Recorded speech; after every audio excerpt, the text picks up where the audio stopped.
Welcome to the worst nightmare of all. Reality. Explore the lesser-known stories of our unknown world. Join the pursuit of the paranormal with Ash and Greg. Hello, Ash. How's it going? Hello, Greg. I'm doing very, very well. How are you tonight? I'm all right. Well, yeah, we got here in the end. We did. We did We again. did. Again, a bit of a late one for us in the UK. But yeah, no, all good. Excited to be talking to our guest today.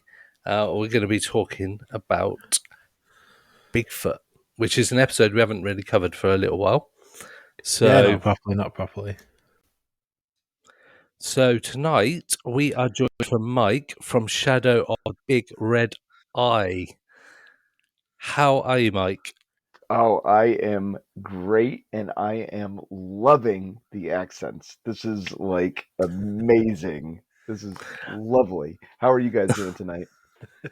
Yeah, we're good. It's freezing cold in the UK at the moment. So, And it's late. Sorry about that too. so Mike, yeah, thanks for joining us. So the big question: what got you into Bigfoot and cryptids? Oh, that's a good question.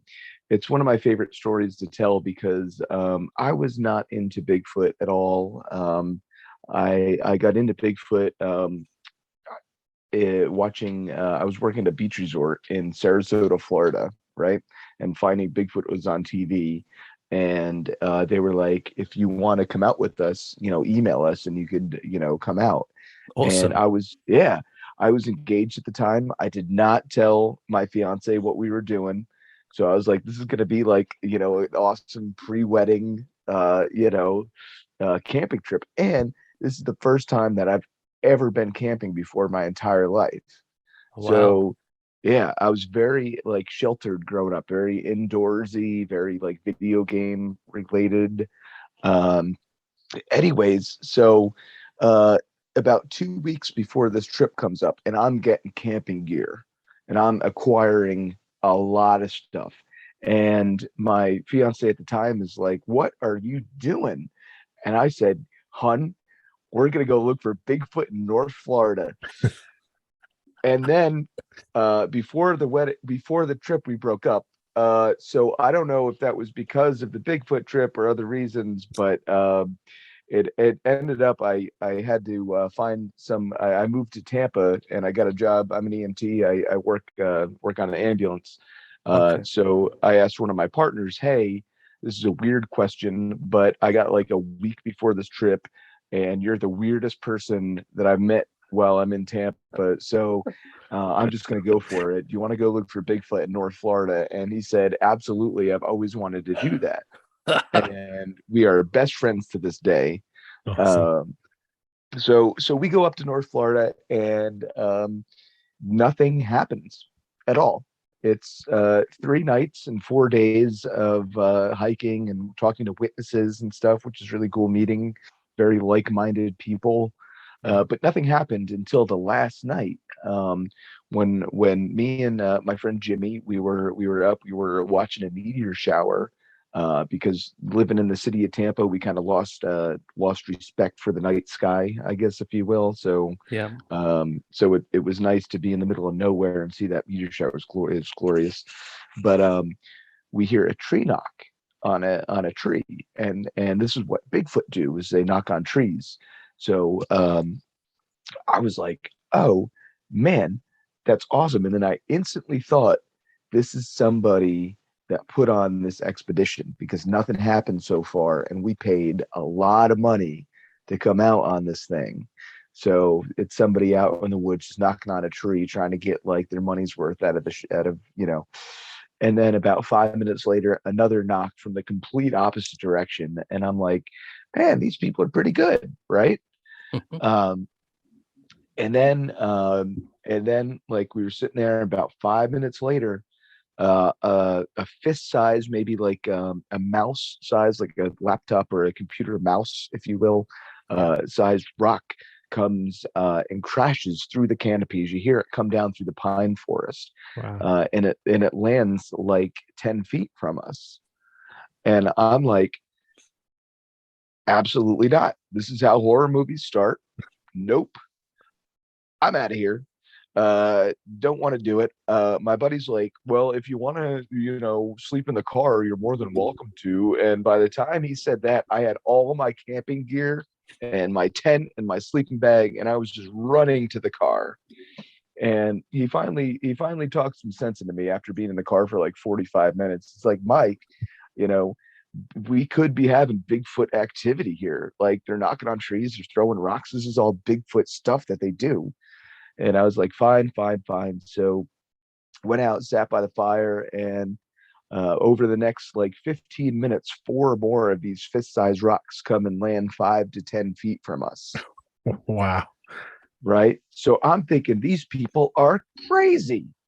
They're either it's a Bigfoot or a person. I'm thinking at this point, and I don't even think Bigfoot are real, but I'm thinking at this point, something's got to be, there's got to be something going on, because there's, we need to alert the news or something, because something's going on here.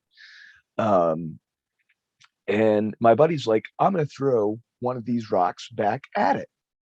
And I said, I don't think that's a good idea, Jimmy. Because if you think about it, it's like a lose-lose situation.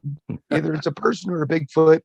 You either have, you're going to be coming out of this camping event with charges on you, or you're going to be coming out with a pissed off Bigfoot. And either or do not seem like a win situation to me.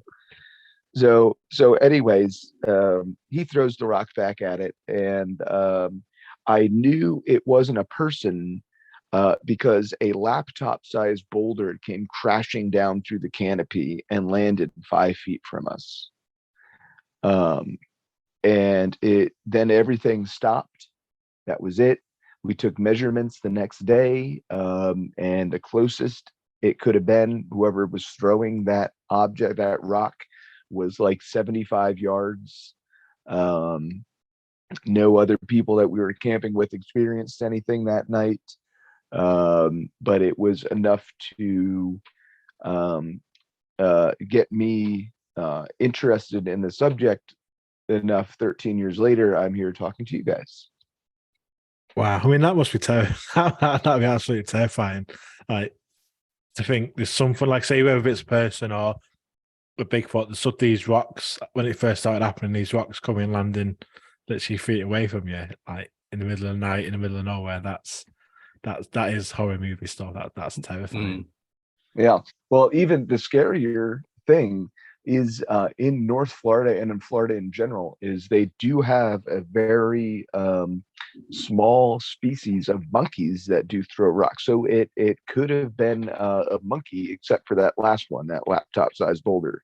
So people in Florida, researchers in Florida, have to be very knowledgeable with species in the area, because monkeys can't throw rocks. They are in Central Florida, so that's something, and in North Florida, so that's something that you should be aware of too as a researcher in Florida.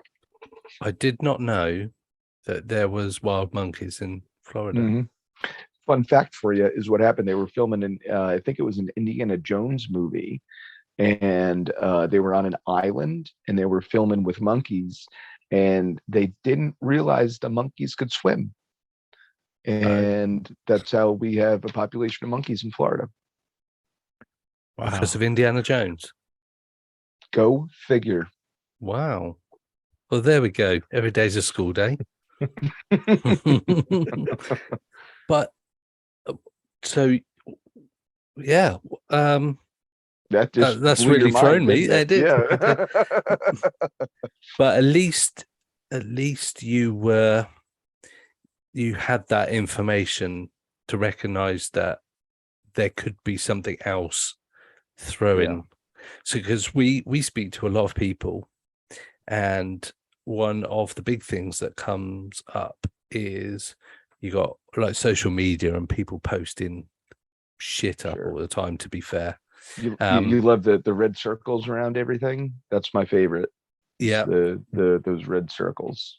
And it's just like people not thinking it could be something natural. So for you to talk about the fact that there was, so if I'd gone there, I wouldn't necessarily know that there was wild monkeys. Yeah. Thanks, Indiana Jones.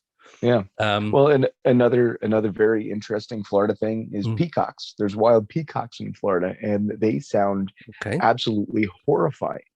So they if you're are. out in the middle of the night and you hear this horrifying sound, you don't know what a peacock sounds like. That's definitely could be Bigfoot, quote unquote, related. Well, that's good that you recognize what natural things it could be, especially when you were just talking about the rocks being thrown, that the fact that the monkeys could throw these rocks, except for that big, unless it was a gang That of big them, I one. suppose. Yeah, with the catapult, they're Yeah. working all together with the Yeah. catapult system. No, but I think it's extremely important, more so than a lot of other subjects, that Bigfoot researchers um, vet their own. And he reported that the news got a hold of it and named it Big Red Eye, and that is now Sussex County's Bigfoot. It's kind of like the Grassman or the Skunk Ape or whatever have you, other name for it. We have Big Red Eye in Sussex County, New Jersey. Wow. It's funny you should say about the red eyes, because literally last night we recorded an episode talking about Mothman, Yeah, yeah, and we're talking about the red eyes. How yeah. strange. Yeah, so it's interesting that all these different places, especially in the US, have got their own sort of like names for the cryptid that's around. You say you've got the blurry image and you've had some audio analyzed. Have you had any other experiences that maybe you haven't caught on tape or recordings that you can go, Oh man, A, yeah. I wish I had it on tape, and B, oh my God, that's incredible. Yeah, that happened in Whitehall, New York. It's right on the border of Vermont, and has a very long history of Bigfoot sightings. Back in, I think it was 1980 something, there was a huge sighting of Bigfoot, very famous. Anyways, we were there not too long ago, I'd say about 5 years ago, and we were on this hunting road back in the middle of nowhere, um, and we didn't have any cameras. We purposely brought no cameras because people say that Bigfoot can see infrared. And that's what our cameras emit, is infrared, because we film in night vision. So we were like, let's try something different and only bring our voice recorder and big, a big ass like spotlight. I mean, like we're talking 2 million lumen type thing. Like this thing is going to light up the night sky. So we get in there and we hear tree knocks and stuff, which is a great way to start out the night. You know, that doesn't happen often. A lot of people think when we go out bigfooting and we film and stuff, things happen all the time. We're sitting at like a 20%, if that, you know, and that's on a good year. But this is one of the nights, one of those nights. So we hear the tree knocks and we walk in further, and then we start hearing tree breaks and footfalls, and we get in further, and we get to a point where the Bigfoot are throwing rocks and over our heads and our shoulders, hitting trees behind us, and breaking limbs and branches and literally throwing them. And we have this all on our YouTube. You can hear it. It's 6 minutes of terror. And it was, you know, I wish that we did film it, but at the same time, I think if we did have a camera there, we wouldn't have had that evidence. So, or had that experience. So I you know, I'm glad we got the audio of it, I suppose. Yeah. Looking on your YouTube, you seem to have gone to a lot of places. Yeah. Yeah, that's one of my things. I like to go to places. Yeah. You got like a favorite place or somewhere maybe you had sort of a bit more evidence than another place that you found? Well, the thing about me is I'm not I am more into the outdoors and nature and seeing some really beautiful sights and stuff like that. And then you add Bigfoot and put that, that's kind of like icing on top of the cake for me. Yeah. So I like to go to these beautiful areas, and people are like, "Oh, where's the most beautiful place you've been?" And everywhere is beautiful. So I can't like pick a spot that's more beautiful than the other. That's just like asking a person who's more beautiful. You can't make a determination on that. That's crazy. I am. But Me and Ash, just to clarify. well, I mean, you guys both are horrific. No, I'm just kidding. I'm kidding. I'm absolutely kidding. No, but if I would have to say, I did backpack the Great Smoky Mountains in North Carolina and Tennessee, and that was one of my favorite backpacking trips. Not only because it's absolutely beautiful there, we were there in the spring when all the wildflowers are coming out, and it's squatchy as anything. The other place I'd love to go bigfooting in is the Adirondack Mountains in New York, in upstate New York. That's 3 million acres of absolutely nothing. And there's not a whole lot of Bigfoot sightings out there, but the area is so huge. It's like finding a needle in a pile of needles. It's almost impossible to figure out a good place to go squatching up there. So, but it's so gorgeous. One of my favorite areas. Nice. So sort of, we mentioned like different countries have the different sort of cousins of Bigfoot. Is there anywhere sort of international that you'd love to go to investigate Bigfoot? Yeah, well, it's actually not Bigfoot. It's more so of an animal that we know existed.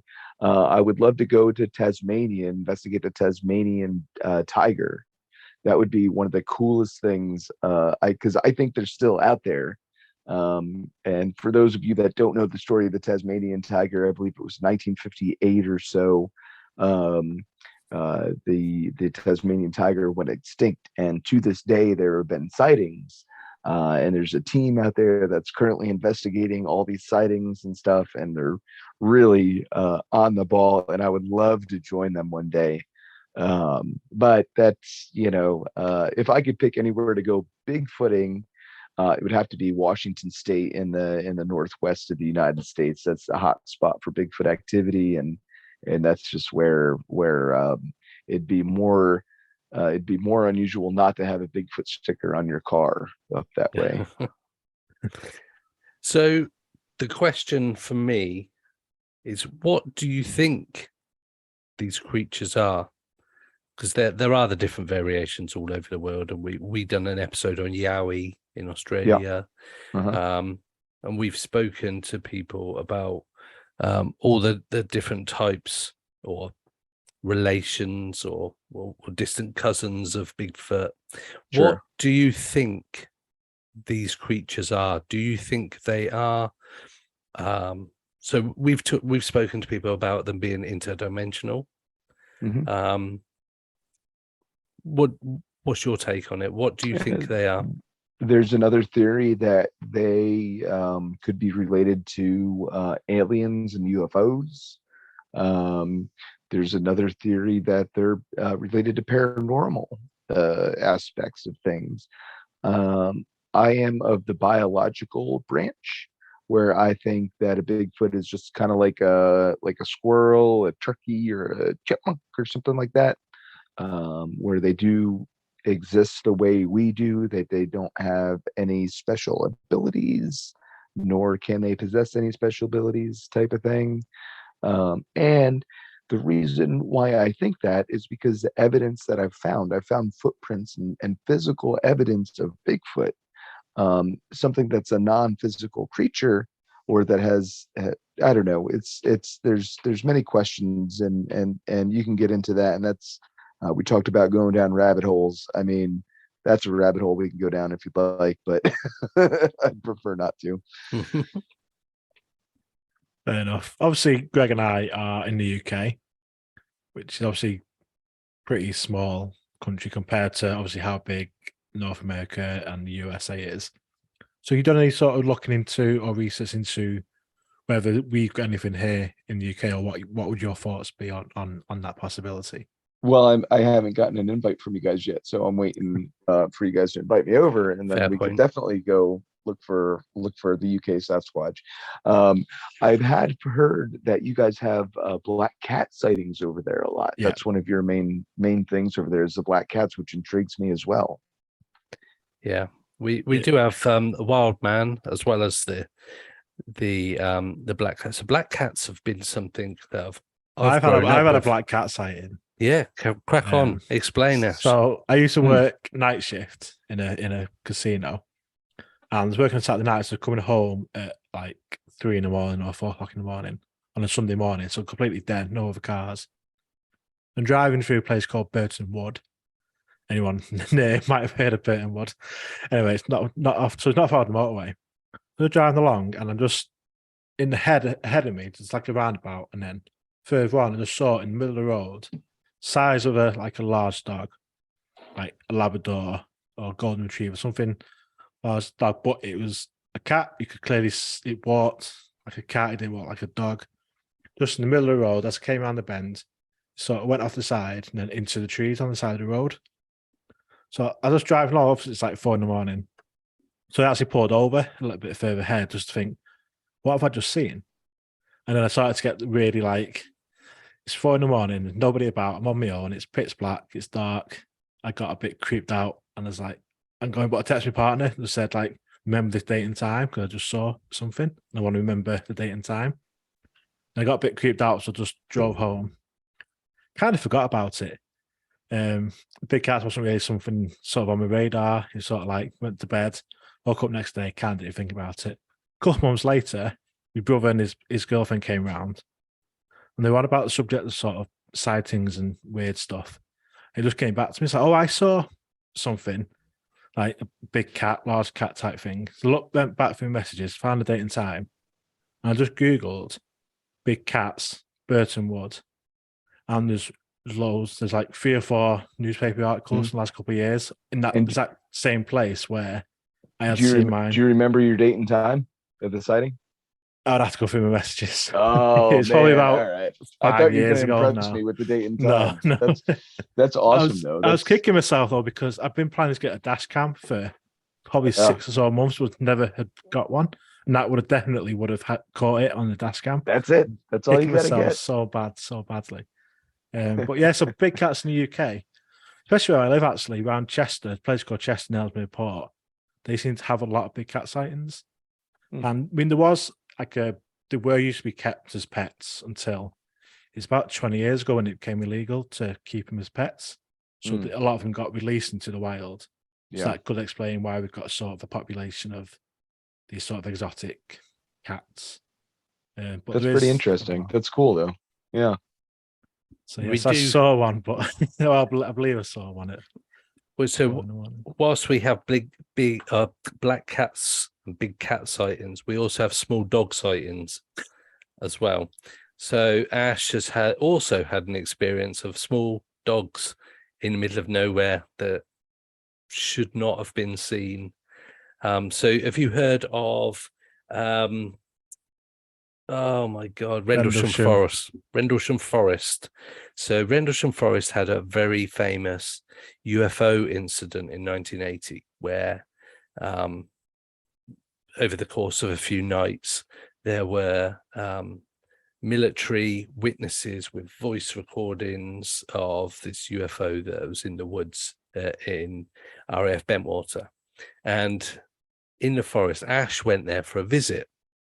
And during his visit, on the way back from one of his visits, he experienced a chihuahua in the middle of nowhere. And it was literally in the middle of the road, in the middle of nowhere. Can you hear us okay? Yeah, can you hear me? Yeah. Okay, yeah. Good. Sorry about that. That's okay. No, so Ash had experienced this chihuahua in the middle of the road. Again, this was like 3 in the morning. Like these country roads, literally miles from any sort of town or village. It's just like you maybe expect to see a bigger dog, like a working You're a night dog. owl. You like to be out at night, huh? Well, I was doing some investigations because where this base was. We were doing like a sky watch and sort of panel investigations in near these the former US Air Force bases. And we sort of driving back in the like 2:00 in the morning back to the campsite, and then this chihuahua just in the middle of the road. Just I don't know, but I did get that on dash cam, so Yeah. that was captured. The aftermath of the incident about the dash cam. Yeah. So we also have a wild man in the UK, which is like the UK kind of Bigfoot. And we've spoken to a few people that go out and investigate the wild man, which is like the UK's Bigfoot as such. Wild man is. That's a good question. That is a good question. We've spoken to some guys, or one particular guy, Ben, who goes out and investigates these, and he was been camping, and he's experienced getting out of his tent, and there's like evidence of like objects that weren't there before he went to sleep, like very Blair Witch type kind of camping thing. So I mean that would be enough to freak me out. And he's like, he didn't hear anything, and this thing has put these objects close by to the tent, like arranged formations, so it couldn't have just been a natural thing. But it's not so big in the UK, wild man. It's in terms of you don't hear about it as much as like Sasquatch or Bigfoot. So yeah, we do have, and we do have areas where we have high forest density, but nothing like you guys have over in the States. We don't have like 3 million square miles or square kilometers of forest. That's basically the UK. So, and like Florida is the size of the UK. So it's the grand scheme of things. It's very difficult for people to believe that there is an opportunity for an animal or creature to exist without it being seen on a regular basis. But I didn't realize that Florida's the size of the UK. Something like that. Yeah. Yeah. Interesting. Yeah.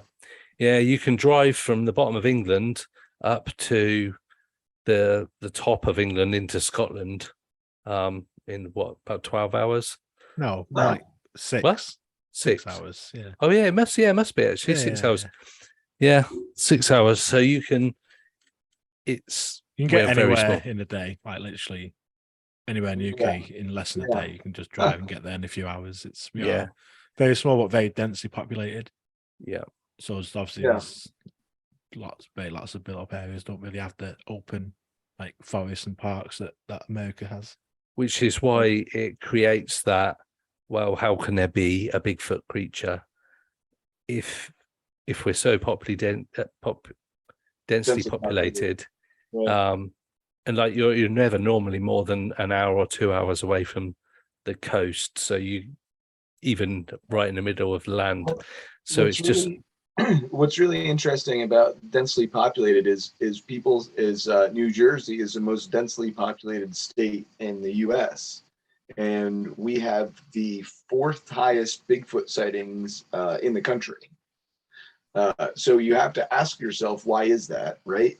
Is it because we have a lot of Bigfoot, a lot of people, or a lot of Bigfoot and crazy people? And we got all of them, which is the coolest thing. I think there's like 9 Bigfoot that live in the state of New Jersey. Wow. Small state as well, isn't it, New Jersey? It's not big, no. Nope. You got the Jersey Devils as well. That's in South Jersey. I've been looking for the Jersey Devil before. Yeah. We've been trying to find the Stanley Cup for a long time, but I've not yet found it. So it's a hockey reference for those of you that don't know. Use Super Bowl. It's the Super Bowl. British people Super Bowl time. Super Bowl. Super Bowl. Yeah. That's quite popular over here. Hockey, not so much. No, it's true. So you said you had you were an EMT, quite obviously professional job, a great job. So what sort of, and obviously you had your friend that you sort of did this with initially. What about other people sort of that you work with, how they sort of think of this side of the work and that sort of professional job? Well, as much as you try to keep it separate, you have to keep it separate on a professional level. Once you dive into the friendship level, it gets kind of cool because people are really interested in that. And especially when you don't talk about it for so long and people don't know that other side of you other than just the EMT or just the firefighter or whatever job you're doing, and then you open up and be like, hey, I look for Bigfoot. But what's cool about it now is I do Bigfooting full time. So EMT is a past life for me, and what I do now is I go around to libraries and I speak with libraries in different parts of the country about Bigfoot. Wow. So you have is there quite a captive audience for that? Because I know in the UK we've over the last few years there's become like a really big paranormal interest. So there's all the different TV programs on, and obviously there's a lot of Bigfoot programs on TV as well. So have you found that there is a captive audience when you go to these different locations to talk? Well, it depends on the location.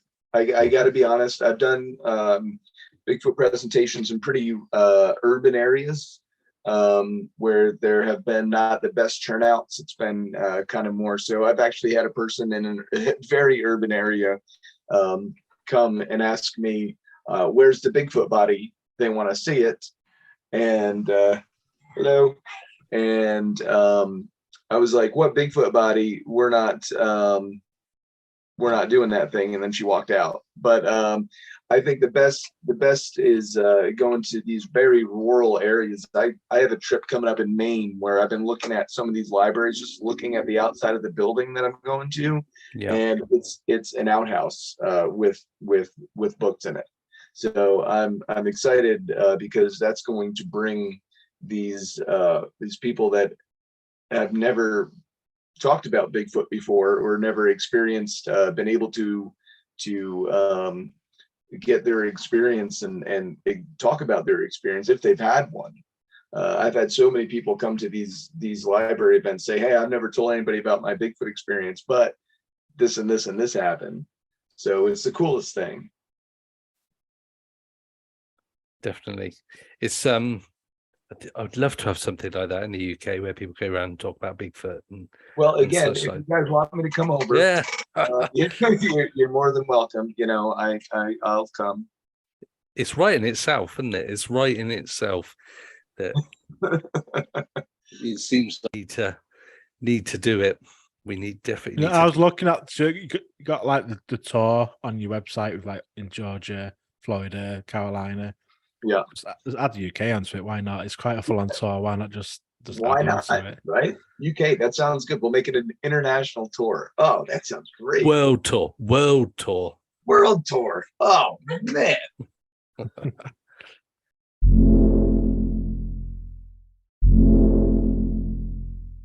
If you have a bit too much and you're ready to start January with a kickstart with the healthy living, the cutting out of crappy food, starting to exercise more, we have the perfect product for you.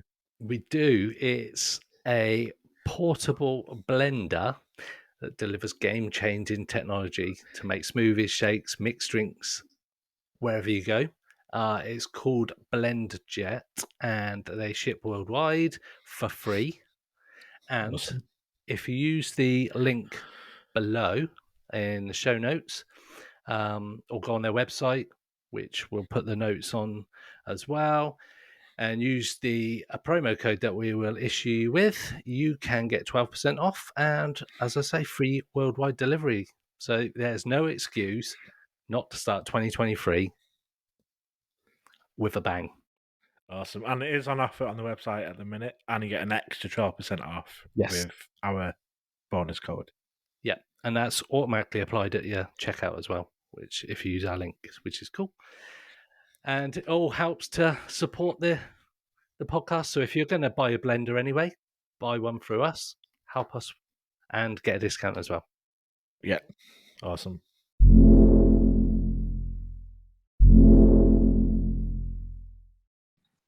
So I guess can't really talk about Bigfoot without sort of coming on to the big one, the famous one, the Patterson Gimlin footage, Yes. the famous in the creek in California. So what's your take on that?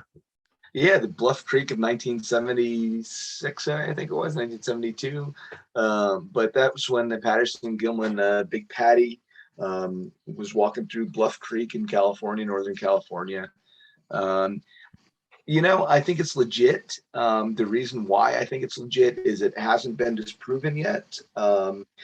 And you can go on YouTube and there's 1,008,000 different videos that you can look up about this debunking and bunking the Patterson Gimlin film. I guess it would be. Yeah. I don't know if bunking's a word, but we're gonna use it. And I think, after watching a few of them, I think one of the coolest things is that as that figure Patty moves, you can see like a tumor or an abnormal growth in its thigh, which I think, to put everything on top of 1967, let's make a female Bigfoot costume. Let's not put a tumor growth on its thigh. I think that in itself is just too much. I'll have to recheck that out and notice that. Yeah. Yep. On its right thigh. So we spoke to somebody, and he has taken a plaster cast model of the footprint from the creek, and he showed it to us on a podcast recording, which was quite cool. That was some time ago. Do you remember that, Ash? Mm. He was just like, I've got this thing. I'll get my wife to find it. And he pulled it out. You want to pause it real quick? I got like a bunch of them. Oh no, you. Yeah, we can. Yeah. You carry it. We'll just wait for you. Yeah. All right, Brilliant. I'll be right back. Yeah. Okay, so the first one that we have here is really cool. This is from Maryland. Oh wow. And as you can see, that's not a Bigfoot, but that is a large cat, as we were just talking about. It's a big foot. Yeah. And that is from Maryland, where they do not have any large cats. Or so they say. This is one of my favorites. This is from New Jersey. It was taken pretty much in my backyard, about 20 minutes from where I live. Oh. So for people listening, that is a big foot. Very big foot. Literally. Wow. How can you sort of describe the sort of size of it? How long would you say that is? It looks I can huge. take a measurement right now. It's exactly 11.5 inches long by 5.5 inches wide. Wow. If you measure your own foot, it's a clear, obviously a bare footprint. And some of the things that you can determine that that's a Bigfoot and not a person, some of the things us as researchers look for is what you call toe splay, which you can see here and here. Toe splay is like us as humans. We wear we wear shoes and socks our entire lives, so our feet are kind of like this. You can see clearly in this individual has not worn shoes or socks their lives. There's a couple of other indications. There's a good transverse arch and mid-tarsal break on here. But anyways, that's stuff we can go into if you'd like. But that's just some really cool. That's really cool. Yeah, that is really cool. And then probably one of my favorites is from. I'm not going to show you the Patterson Gimlin one because you guys have already seen that. This one is from Walla Walla, Washington. Holy shit! And it's fucking massive. Yeah. So you can see it's. You can see as you look at the print kind of this way, humans don't have this mid break in their toes or in their foot. So anybody watching that's watching can see this mid kind of ridge that the Bigfoot have in their foot or in their footprint, and we don't have that as humans. So where's that one from? What's that? Where was that one from? That was in Walla Walla, Washington. Actually, a name. I didn't make it up. It's a cool name, that. Have you been to Bluff Creek, sort of where we mentioned it? No, I've not been. The furthest west I've been is Las Vegas and the Grand Canyon. It's my hope to get out there kind of next year, the year after. Just gotta, driving out there with the gas the way it is, it's just so expensive. What? It's cheap in America compared to us. Oh, really? Yeah. I don't want to know what you guys. So your gallons are slightly different to ours, but we I think we're paying £1.60 £1.60 a litre. £1.60 a litre, and there's It's about $2 a litre. $2 a litre. Yeah, which is per gallon. There's like 6 of those in a gallon. It's about $12 a gallon. Holy jeez. Yeah, okay. And you did that conversion very well, but you couldn't do the time zone. Yeah. Yep. Okay. Yeah, time zones are not my thing. Like I said, I need to do it where I just say, right, what is the time with you now, so I can see what time it is with me now. I was like, fuck. And I said to Ash, done it again. So again. Only last week you did it last recent time. So another question for you is found footage films. So found footage films are a big thing of mine. I'm a fan of those. I'm in all the groups on Facebook, and I watched Willow Creek, and that is quite a terrifying, terrifying Bigfoot sort of found footage film.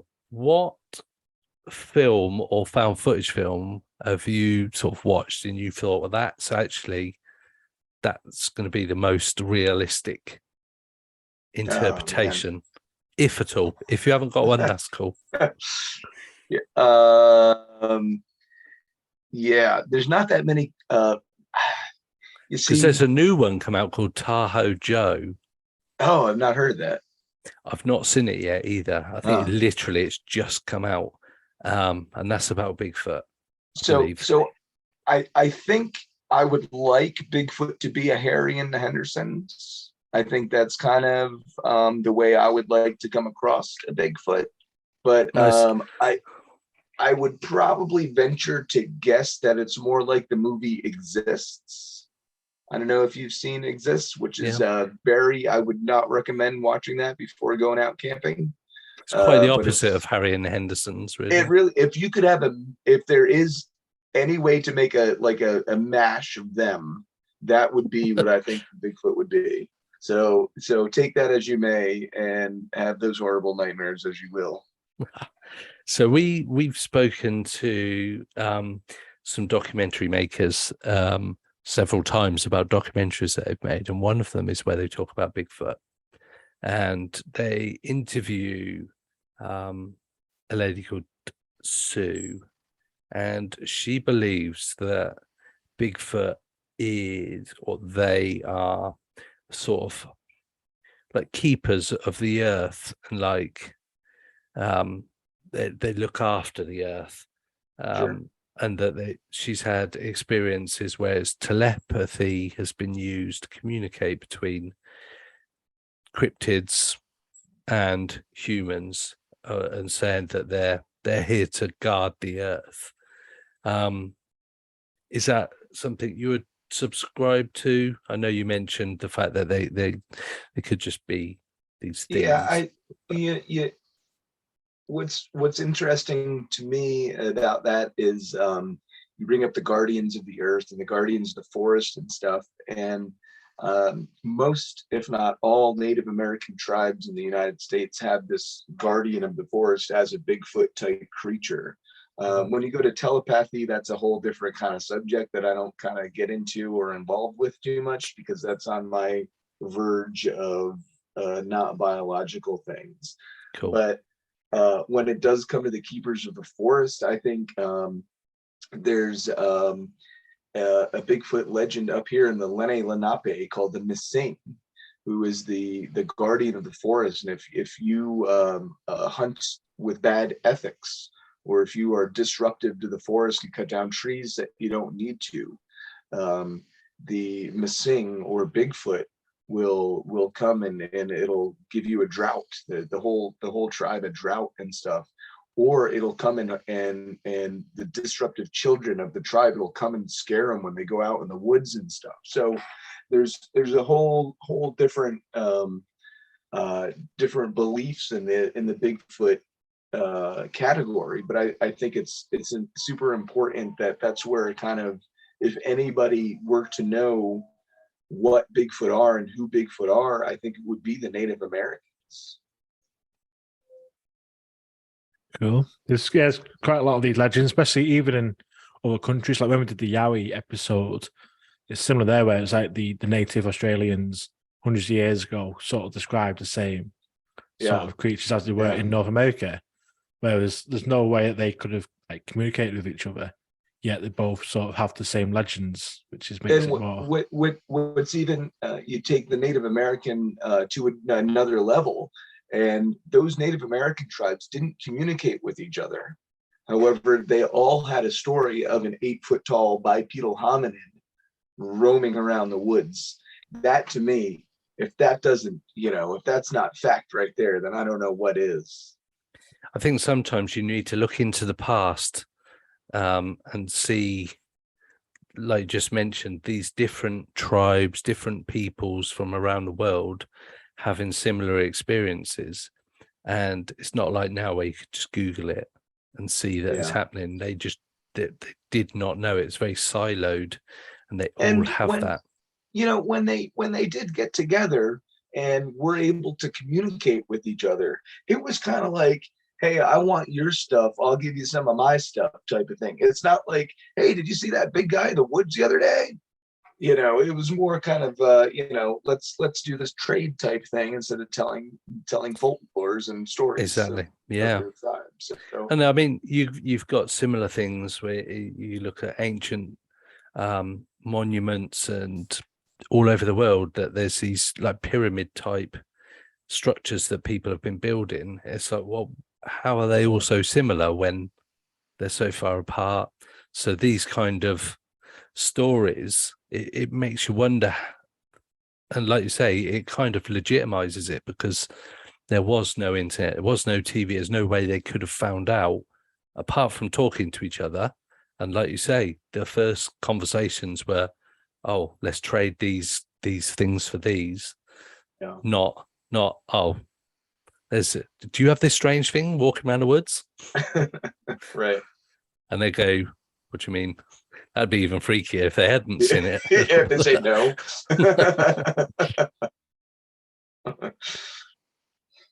Gosh.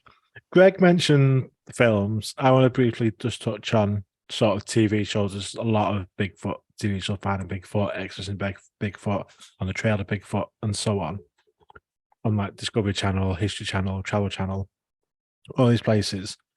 These shows give an accurate portrayal of A, what Bigfoot is, and B, what it's like out on investigations. You guys have Bigfoot shows over there? Yeah. Wow. Yeah, we have all the American ones.